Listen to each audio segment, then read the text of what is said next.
The Disney Diversity, Equity, and Inclusion Program, often referred to as Reimagine Tomorrow, well, we have been exposing exactly what the mouse has been up to, and it has been far greater, in our opinion, than many of the other corporations in the Western world. That's really saying something, considering just how far out there corporate America seems to have gone.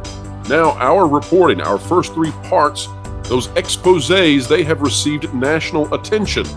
Folks, we're here to tell you that it's just the beginning.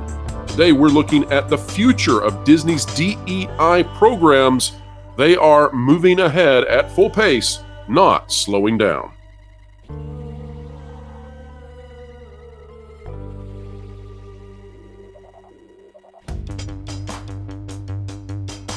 All right, folks, welcome back to another video of excellence here on the wdwpro channel, where we endeavor to explain entertainment and keep you ahead of the culture curve. We do it each and every day. It's a joy each and every time. Folks, if you like content like this, consider clicking the like button, share, subscribe, and click it. Stick it to the algorithms. It is indeed the notification bell. Today, we are starting our journey with a message from our original source, who has reached out yet again to us to relay additional information. Now, as you all probably are aware, if you've seen the other parts to this series, we are keeping this individual anonymous, and we're doing that for obvious reasons, to protect their career. We've never had a single source be exposed, and we continue to make that be a track record of perfection. Here's what we've got. It says, I can tell you that the DEI requirements are not going away, at least in Disney advertising and sales, because of recent articles I have that are coming out of AdWeek. They, that being Disney, are continuing to double down. Well, let's take a look at what they are talking about here with this particular article that begins our journey today, this out of AdWeek, as said before.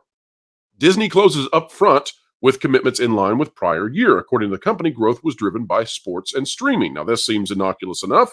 Let's see what we've got. This by Bill Bradley, August 8th, 2023. Disney is the latest publisher closing the wonderful world of upfront talks. Today, Disney announced it had crossed the upfront finish line with commitments across entertainment, streaming, sports, and inclusion. Now, this is the line that our source wants us to focus in on, because it really indicates exactly how far Disney is going when it comes to DEI issues, diversity, equity, and inclusion. Now, why does this article insinuate that there's something major afoot? Well, consider for a moment the categories that we're looking at here, and then consider that they are being equated as being similar in scope and scale. Let's read it again. Today, Disney announced it had crossed the upfront finish line. What's that talking about? Well, it's talking about upfront ad sales for the year, with commitments across entertainment. Well, that's big enough, don't you think? Entertainment is a huge, huge category when it comes to Disney, surely. Streaming. Okay, well, that's the bread and butter of the company. That's Hulu, that's Disney Plus, that's ESPN Plus. That's big. Sports. Well, that's everything to do with live sports, whether it's on ABC or ESPN or other places. Yeah, sports is 1/3 of the company's focus when you look at the structure of Disney. That's massive. And inclusion. In other words, according to this article, Disney is driving their advertising along these lines of entertainment, massive, streaming, massive, sports, massive, and inclusion, as if inclusion is on par with these other items. Demand was driven by live events, addressable across sports and entertainment, including Hulu and the Disney Plus ad tier, and programmatic and measurement offerings. Overall revenue and volume commitments made in the upfront were in line with the prior year, according to the company. By the way, that's a bad thing. If you'd like to know why that's a bad thing, it's because inflation is higher this year. So if they're only in line with the prior year, then they're losing ground. By the way, if you have the same amount in your bank account today as you did last year, you have less purchasing power. That's the same idea. In 2022, Disney announced its strongest upfront ever, reporting $9 billion in advertiser commitments. Well, all of that's very interesting, right? Now, here's what else is interesting. According to our source, it says that the company secured substantial inclusion commitments from financial services, pharmaceutical, retail, tech, and telecommunications brands. So substantial inclusion commitments came from those particular areas. Interesting. Financial services, pharmaceutical, retail, tech, and telecommunications brands. Very interesting. Now, we're also supposed to take a look at this. This from the same author, back from May 12th of 2023, again from AdWeek. Disney is bringing more inclusivity to Upfront Week. Ahead of the company's upfront presentation next Tuesday, Disney Advertising has signed branded content development agreements with diverse-owned media companies, Cosina, a unit of Mecenas Media, Equal Pride, Group Black, and United Masters. And we've covered these groups in the past and talked about them. As part of these agreements, each company will develop custom, short or long-form branded content series and campaigns for advertisers, with the projects focusing on amplifying various aspects of diversity and culture. But the interesting thing that we have here from the source, this is amazing, and it's exclusive to this channel. You'll hear this nowhere else until after they watch this video as well.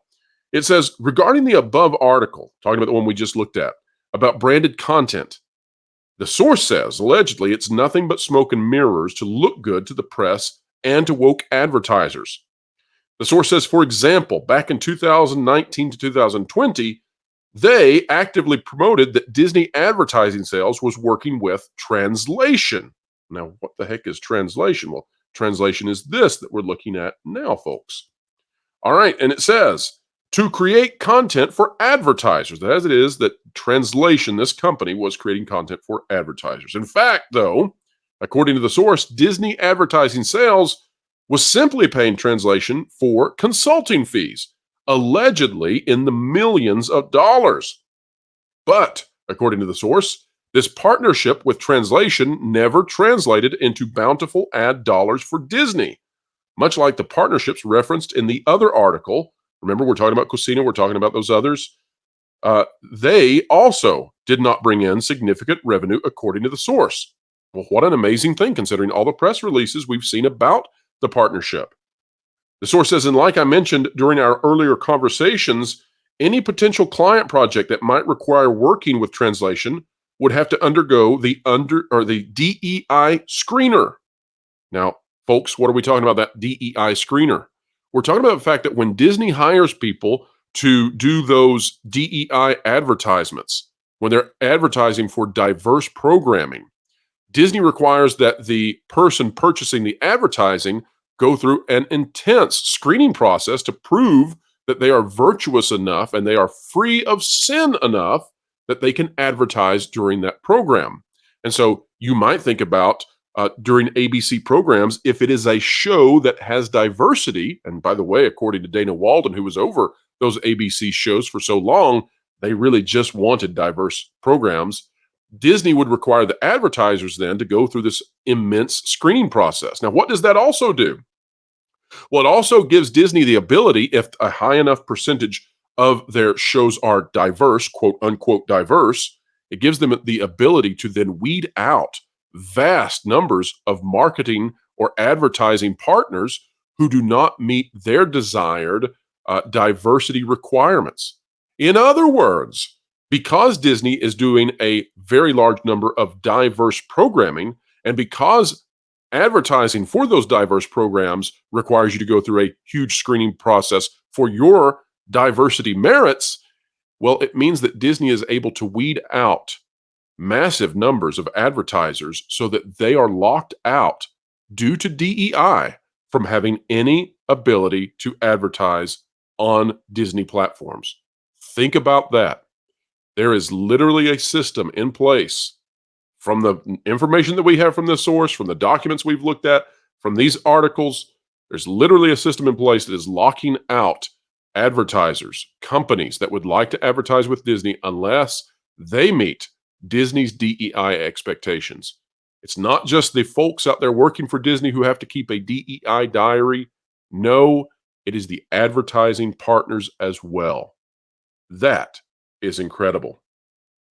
Now, our source says, in addition to this, that these companies, when they have to undergo this DEI screener, it is a workflow process nightmare for so many involved, even to the point that sometimes the advertising salespersons inside Disney would fill these screeners out themselves on behalf of the company just to try to get them passed through the system so that they could be used as advertising partners. Finally, the source says, what irritates me the most about these partnerships is that Disney advertising sales is disregarding their own in-house branded content team, Creative Works, in favor of paying money to outside vendors. The sole job of Creative Works is to create branded content for advertisers on a wide variety of topics that could potentially include DEI content. However, rather than simply hiring people with diverse backgrounds to join that team, Disney Ad Sales is taking the PR route by partnering with firms that give them more media clout. And that's exactly what we're looking at here with translation, the sum of our perspectives and all this sort of thing. This is who Disney wants to partner with so that they can get a PR boost, but they are not that interested in doing anything that would require sacrifice on their part. No. It is their employees who must keep the diversity diaries. It is their advertising partners who want to buy ads and slots to market their products. They have to go through these hoops. And Disney, on the other hand, just does the item that they need in order to gain that PR clout. What does Translation LLC offer? Combined Translation and United Masters offer an industry-leading set of capabilities from brand strategy to talent marketing to creative production and more. Translation helps ambitious brands reach diverse and passionate audiences, while United Masters creates a unique opportunity for data-backed creativity and exclusive partnerships. Folks, I'm not here to tell you that any of these companies are bad or that they are filled with bad people. I'm just here to tell you that everything we are looking at suggests that the Disney company is going full steam ahead, like Steamboat Willie, except on nitrous oxide, not nitrogen, because, well, his decisions are far too crazy for that. But like a highly caffeinated Steamboat Willie, they are moving full steam ahead into DEI. They are not slowing down despite the coverage, despite the fact that people are finding out what they've been up to. They have eradicated their moderate and conservative voices inside their company by taking highly political positions and then rebranding that as DEI and then forcing their employees to prove that they are without sin when it comes to this area of their lives. It goes beyond their customers. It goes beyond their employees. It goes beyond their cast members. It's right down to who Disney will partner with. And folks, the big takeaway I would say is that while Disney does this, do not mistake it for actual virtue, because it really comes down to filling out that spreadsheet, checking those boxes, and having all of the pomp, the circumstance of you being a good corporation that does the right thing, of you being a good employee who does the right thing. But in reality, you cannot enact rules that will enforce morality or virtue or ethics. You do your best. And in this case, I don't think Disney even itself is doing its best. Folks, that's the video for today. That's part 4 of our Disney DEI expose. If you'd like to take a look at the other parts where we go over vast amounts of stuff happening inside the Disney company over the last few years, well, the links are in the description down below. Click on those and enjoy the content. I think you will have your mind expanded as to what Disney has been up to. We also want to give a major shout out to Cheryl Atkinson, the nationally renowned reporter, for covering this topic. We hope she'll do the same and continue as we continue to expose what has been going on inside one of the leading entertainment companies in the world, and certainly a beacon when it comes to family entertainment, something that we, up until the last few years, thought was a nonpartisan, non-ideological corporation. But boy, have we been wrong, or perhaps it has been transformed. All right, folks, if you like content like this, consider clicking the like button, share, subscribe, and when you click it, you stick it to the algorithms. It's the notification bell. Drop a comment down below. We cover your comments. We care about what you think. Let us know. Do you find this to be interesting that Disney is doubling down when it comes to its advertising spend, when it comes to DEI and inclusive programs? Or do you think this is a nothing burger? Drop a comment down below and tell us your thoughts. We care about them. We would love to hear from you. And the Pro Show is live Thursday, 5 p.m. Eastern Time. It is a bounding into comics invasion. John Trent and his gang are joining us, and we're going to have lots and lots to talk about. Folks, wherever you are, whatever you're doing, keep learning, keep growing, and keep having fun. Clickbait, fraud, drama queen. Ugh, I wish there was a channel that was 5 to 6 minute news reads without the drama, frauds, and clickbait that could accurately let me know the current news, providing my crucial context utilizing all the different That Park Place contributors and creators. Well, stupid. There is. It's the That Park Place YouTube channel, which will be going live real soon, so make sure you're subscribed so you can really stick it to the algorithms. You're joking. Nope.